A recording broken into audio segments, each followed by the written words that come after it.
Hey, what's going on, everyone? Answering Infinity here. Today I'm back with a brand new episode of our Pokemon Brilliant Diamond Nuzlocke. Let's jump into it.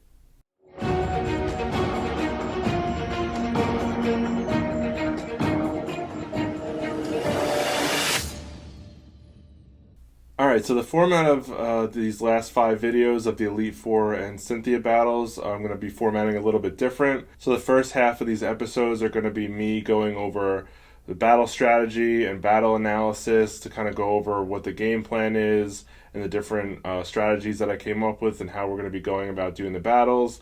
And then the last part of the video is going to be the actual battle itself.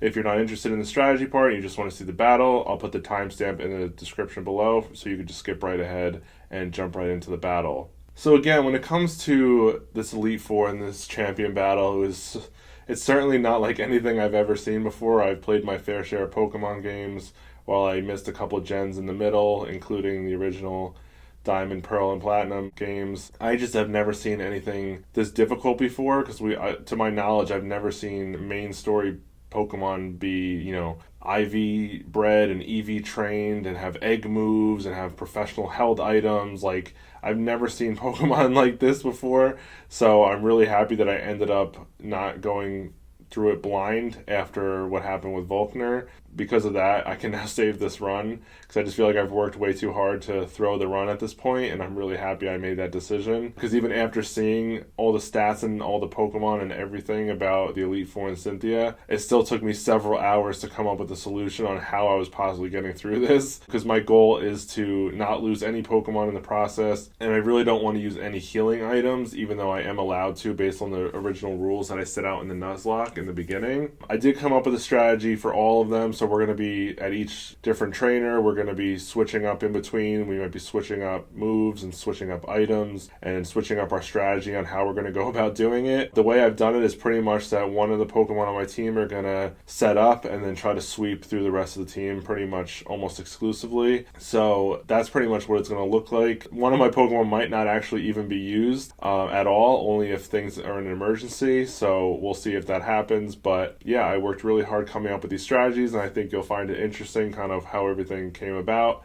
And I think you can use some of the information that I'm providing to help you on your own and beat the Elite Four and Cynthia on your own as well. So I hope you are interested and enjoy this segment. So first up is Aaron, and he's the self-proclaimed bug master, and he has a Dustox, a Beautifly, a Vespiquen, a Heracross, and a Drapion. Of course, the Drapion's not a bug type, but that seems to be the story of the Sinnoh region, is gym leaders and, Elite Four members that claim to be a one-type specialty and having random other types in there. So when looking at this battle, I'm going to put up on the screen the different stats that I'm talking about. We see that they are EV trained and IV bred. While they're not perfect, they're still much stronger than normal, and they're certainly a threat if we're not prepared for it. So for this battle, my strategy is to sweep with Infernape, because obviously he's a bug type trainer. They're weak to fire type moves, and our Infernape is a fire type that's very fast and has the sweep potential. Now we have to do an analysis to see, okay, what's going to stop my Infernape from potentially sweeping? And there's two things. One being the Vespiquen can't be one-shotted by my flamethrower because it has enough bulk to survive.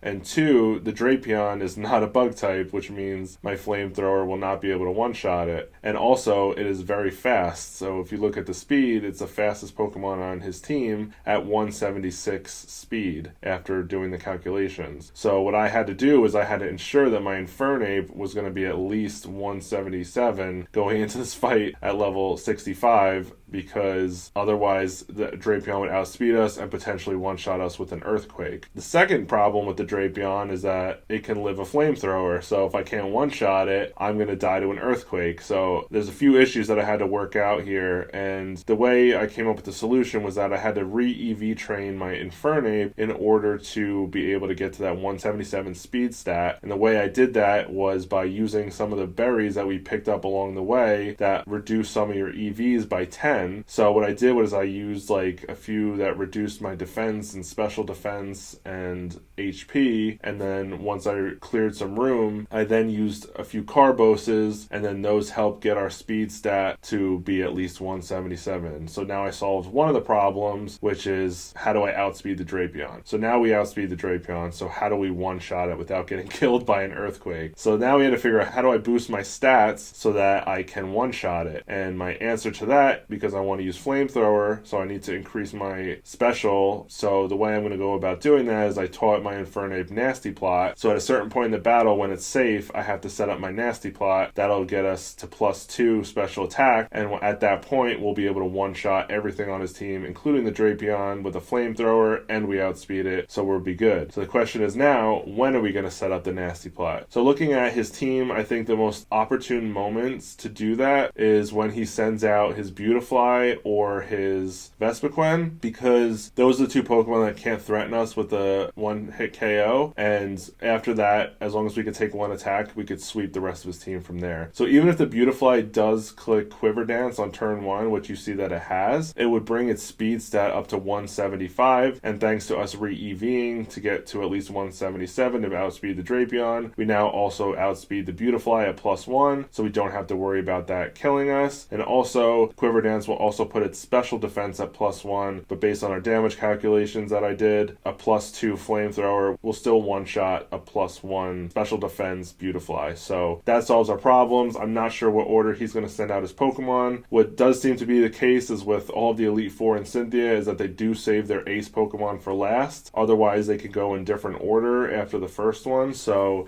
it's just going to come down to whether or not he sends out the Beautifly first or the Vespiquen first. Whichever one comes out first, we're going to be clicking the nasty plot and then sweeping with flamethrower. So that's pretty much my plan. Thankfully, this one was one of the more straightforward ones once I solved for the speed issue, because at first I was underspeeding the Drapion and I was really concerned, but now that we've solved for it, this should be a pretty quick, straightforward battle. We're just going to be clicking flamethrower and just pretty much wiping his team out. So first one will be pretty easy, and hopefully none of my calcs were wrong, and we get through this first batch with no deaths. So my only chance of beating Cynthia is, making sure that none of my Pokemon die within the Elite Four portion of this. So it's really important that we preserve all of our Pokemon on our team, so make sure that the battle against Cynthia is 6v6. So I think I managed to come up with that strategy. So now we're going to go ahead and see how that plays out.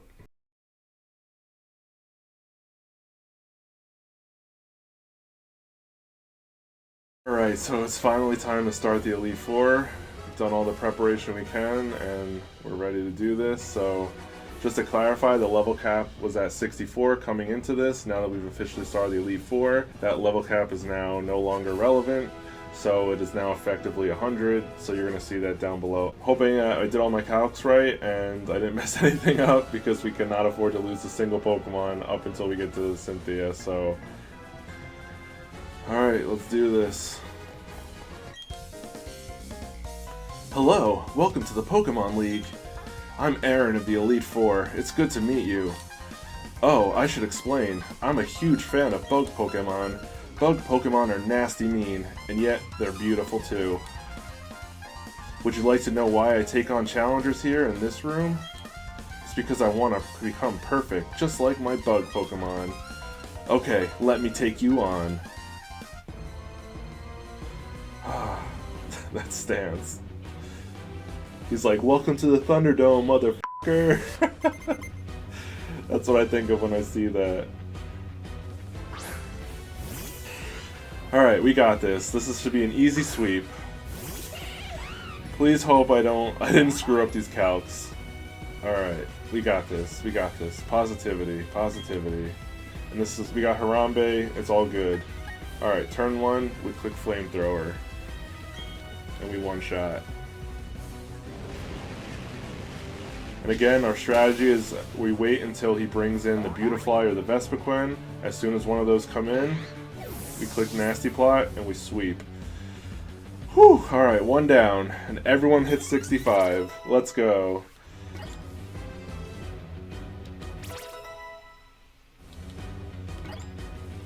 Sabrina gets a level, Rosie gets a level, Gia gets a level, Lorenzo gets a level, Joy gets a level.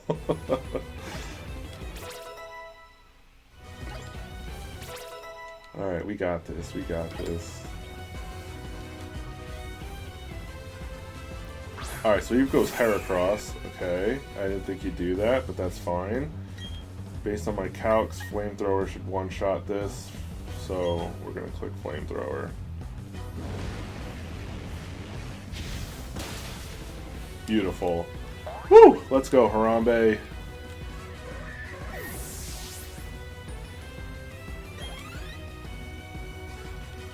I'm just curious how much my team is going to actually level throughout the Elite Four. Alright, so here's the Beautifly. So again, if you didn't watch my strategy, now we click Nasty Plot. One time, we can live whatever hit. Now this doubles our special attack, so our Flamethrower is now guaranteed to one-shot everything he has left on his team, including the Drapion. So there's the Quiver Dance, which is what I was expecting, and based on my calculations, the Beautifly reaches 175 speed once it Quiver Dances, and we still outspeed after that. So, and now we're at +2, Flamethrower will one-shot. Let's do it. Let's go. Alright. 3 down, 2 to go. 2 of his bulkier ones. So normally Vespiquen can live a Flamethrower, but now that we're at +2, we one-shot. So once again, we click Flamethrower.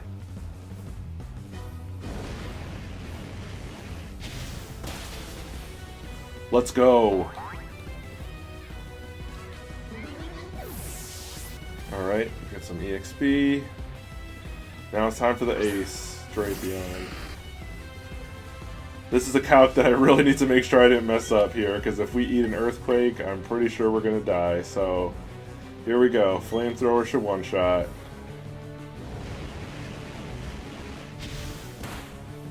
Let's go! Let's go! Get wrecked, bitch. Alright. Whew. I will now concede defeat. But I think you came to see how great Bug-type Pokemon can be. I hope you also realize what you're up against in the Pokemon League. Battling is a deep and complex affair. Alright, we get 7,000 yen for winning. I lost with the most beautiful and toughest of the Bug Pokemon. We lost because I wasn't good enough. That's it. Back to the training camp. Let's hear it for me. No, that was wrong. Anyway, go on to the next room. 3 more trainers are waiting for you. They're all tougher than me. Alright, so everything went according to plan. Really happy about that. So far, so good. Hopefully that's a good sign for my damage calcs going forward. But yeah, everything went according to plan. Harambe was the MVP, swept through his team. All good. We have all 6 Pokemon going into the next one, so let's see what happens. So if you stayed till the end, thank you so much for watching. I hope you enjoyed. If you enjoyed the video, do me a huge favor and hit that like button. Leave me a comment down below. Let me know what you thought of this episode. And subscribe to the channel if you're new. And I'll catch you all in the next one.